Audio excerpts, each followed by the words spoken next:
Hello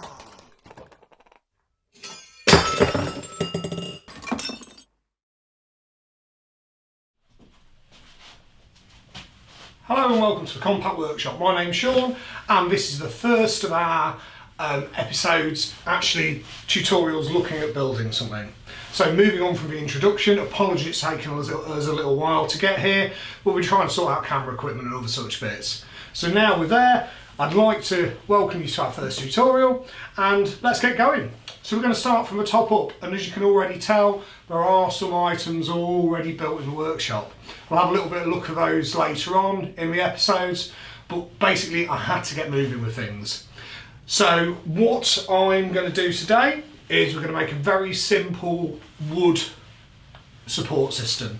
So the idea is we're going to have two pieces of material with a 10 joint, creating a 90-degree angle, screwed to the walls, through the beams behind the walls, and they're going to allow us to store various different timber. Basically I've done most of them in here, there's two left over, and they're going to go just here, up to my right hand side. So let's get those finished off today and let's get cracking. Welcome and hope you enjoy this.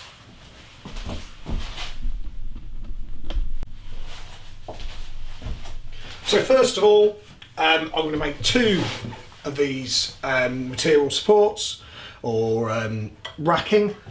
I've got some 2x4 material, or as close as you get here in England with it being metric, and I'm going to make for each of the supports I'm going to use two 14-inch long pieces of material. Apologies, I've been brought with metric and imperial and I do tend to swap and change a bit. I will try and calm that a little. So first things first, let's make a 90-degree cut. One 14-inch piece. So there's our two 14-inch pieces. So now they're cut down, let's get them marked up to make the joints.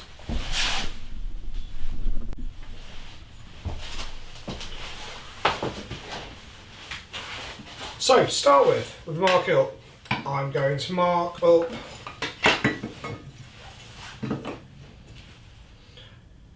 an inch from each side. And this is going to be the hole that goes onto the wall, and then 2 inches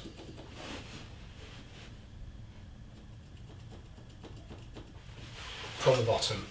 I'm then going to connect those lines.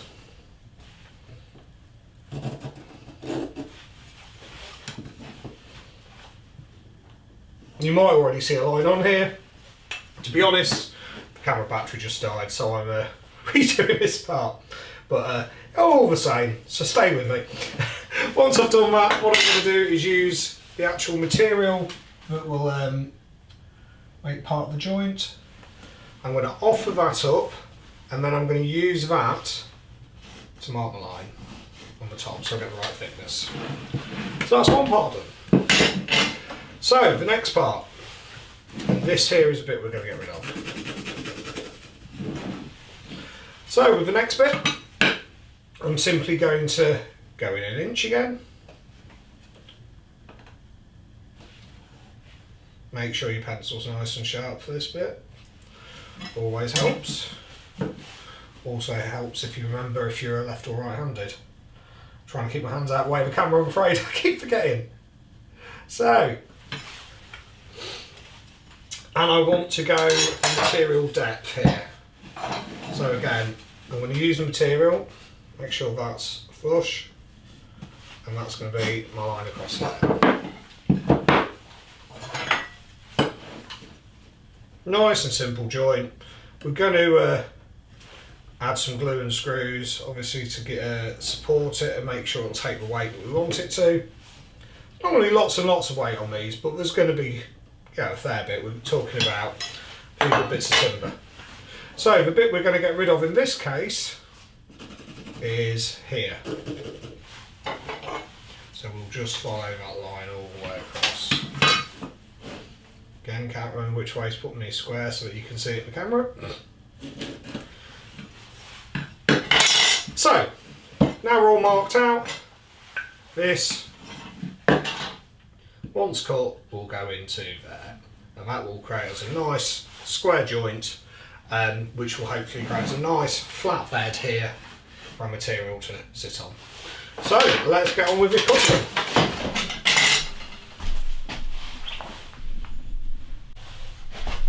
So for the first cuts,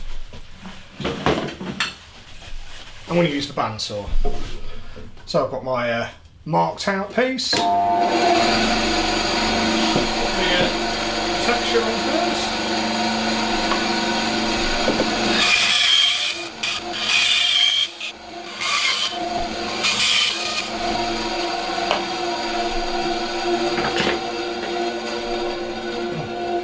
And there we go. A first nice straight joint cut on the bandsaw. So as you can see, it's all starting to make a bit more sense now. So let's move on to the other cut. And in this case, we're going to use a drill to cut into the centre hole. And then we're going to use a jigsaw to round out the middle, to cut out the middle, and then a chisel to clear it all up. So let's move on to that.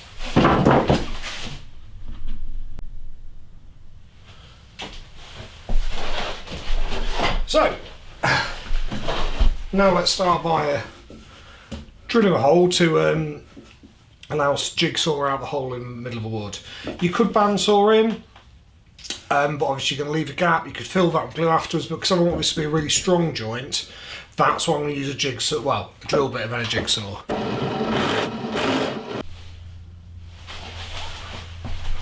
So I've actually drilled 4 holes. The reason I've done that is to allow me to get around the corners easier. Find when jigsawing something like this, even though it's softwood, it's a lot easier to give yourself a bit more room to manoeuvre.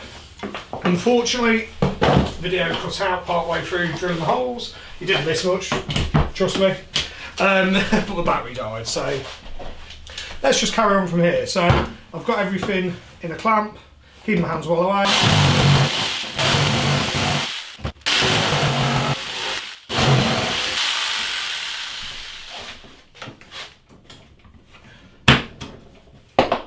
Move myself slightly, I don't want to be cutting towards myself. After a quick bit of tidy up in there, that's not looking bad at all.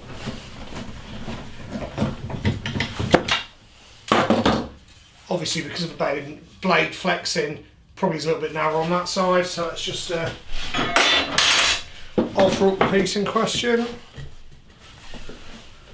Yeah, pretty good fit at that point. Let's give it a tap in with a rubber mallet. Yeah, and I can see him there, but it's going to need a little bit of cleaning up with a chisel. So, that's where we're going to be at next.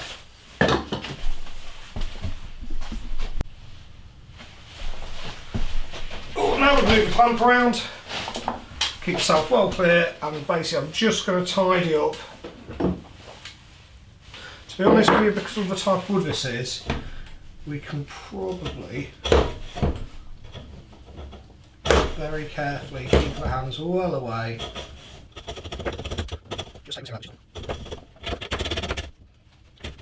Unfortunately, it's a sort of pine we get around here.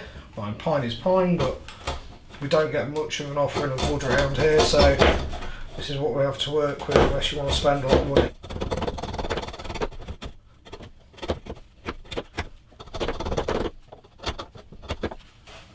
So, just finished tidying that up. Let's take that out of the clamp and have a look at the fit.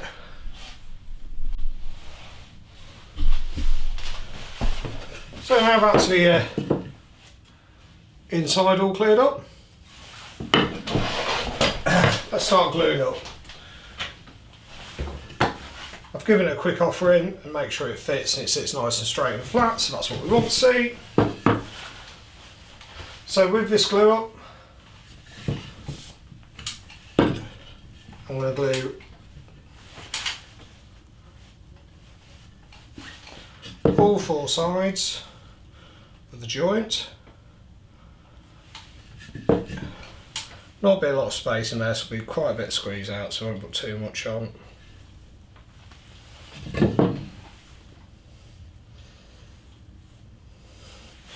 And then a bit on the shoulders of the joint as well, because obviously that will sit against the other piece. Right, take a bit of scrap wood.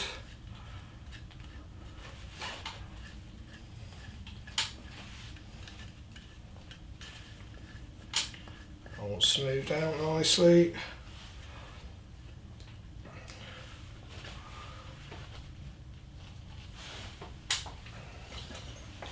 Okay, and then offer us in. Gonna need a little bit of coaxing. As I'm doing that, I'm just going to check to make sure that everything is square, which it is.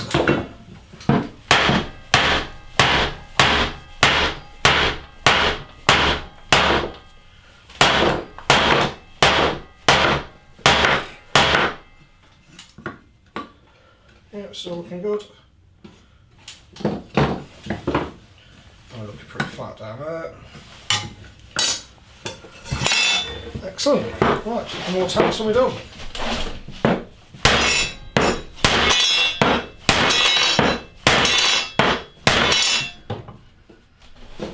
A little bit tight going that last little bit, but that's made it fit.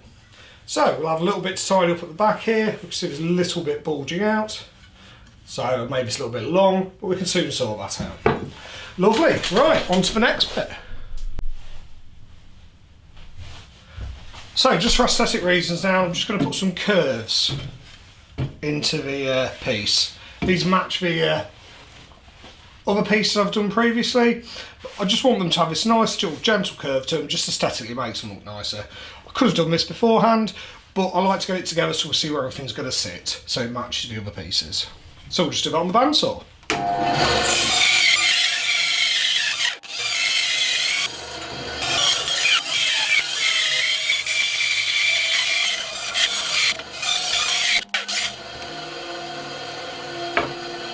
And there we go. So we've got a couple of nice curves now. As I say, that just matches the other pieces I've already done. So, quick tidy up on the bandsaw, and well, let's get it drilled first actually, then quick tidy up on the bandsaw and we're there and ready to get it fitted.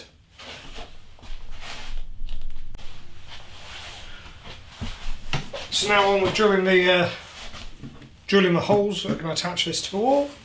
So I've got 1 inch in from the outside, 1 inch from the inside of the ledge, and then halfway along.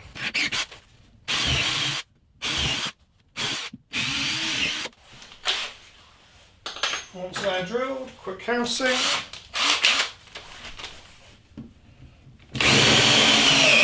I'm countersinking these a little bit away because I really want to get those screws into the stud, and even though I'm using 50mm screws to attach these, I want those screws away.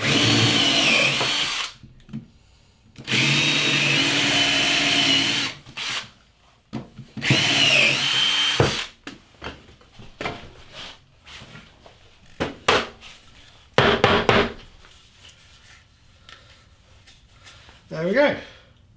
That's how we're going to attach to the wall. Perfect. Right, so what we're going to do now is give it a quick sand up.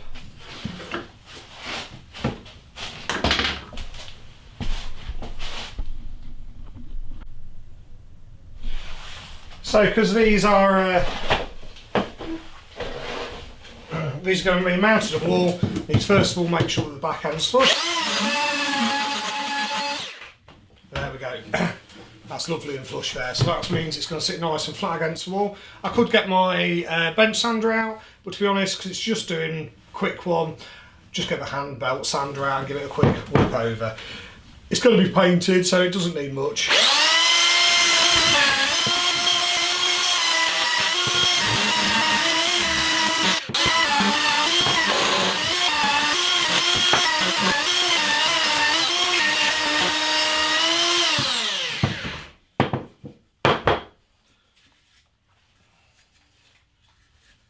And there we go. that will do nicely. So its own shop works, it doesn't have to be perfect, but that's not bad at all. Looks quite nice aesthetically, see from the curves, just gives it a nice little feature. And yeah, we'll get that stuck on the wall now and I'll show you how that looks in a moment. So I've just tacked one in place with one screw just to get things moving. So what I've basically done is offered it up, I've checked level with the previous strut, came across with my measure, lined this up, made sure that it's level, got it adjusted appropriately, spun me level around, got up one flat edge and checked for level as well on the other side. Then gone back and just made sure the level sits flat across the whole piece, because obviously that's what's important. We want it to support the wood and make sure the wood stays flat. So now that's all done, a couple of quick pilots. Not going in very far because obviously I want to really grip into those uprights.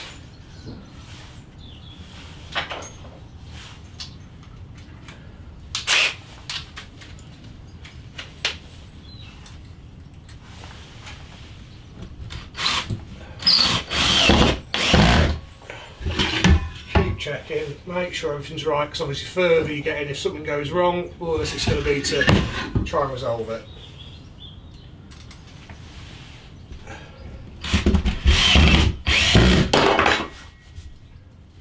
And there we go.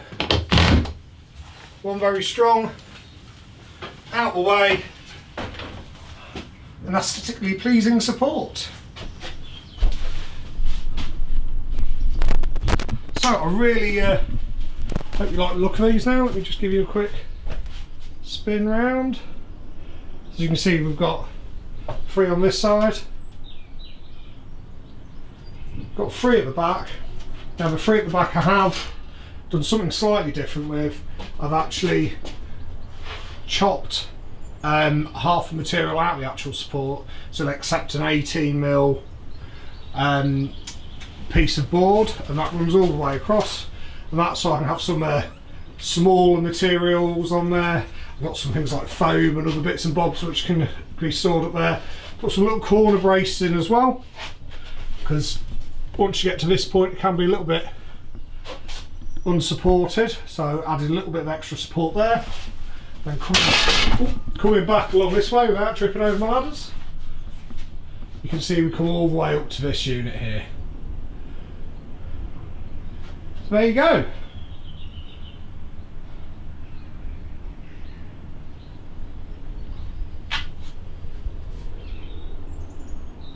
Timber racking, or racking for timber, or both I suppose it could be.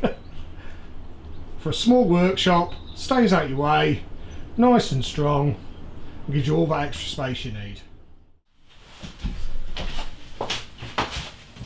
All that left for me to say is thank you very much for joining us on this first episode of Compact Workshop. Hope you've enjoyed it, hope it's been useful.